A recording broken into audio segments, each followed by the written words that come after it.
Welcome to Penrose Learning, where we make understanding easy. You need admin rights and free disk space. Without those, the tool won't let you proceed. Once ready, open Start, type, create a restore point, and press Enter to jump straight into System Properties. You'll see Protection Settings, select the system drive, then click Configure to enable protection and set maximum usage. Make sure to choose a restore point size that balances space and recovery options because smaller sizes may drop older points. Now that protection is enabled, click Create to make the actual restore point.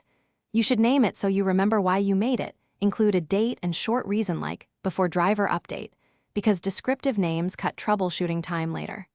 The system will snapshot critical settings and registry. This can take a few minutes. Once creation starts, don't turn off the PC or run system updates because interrupting the process may corrupt the snapshot.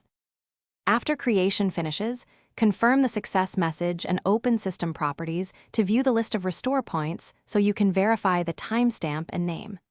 If you ever need to revert, open System Restore, choose a different restore point, and follow the prompts. You'll see changes before committing.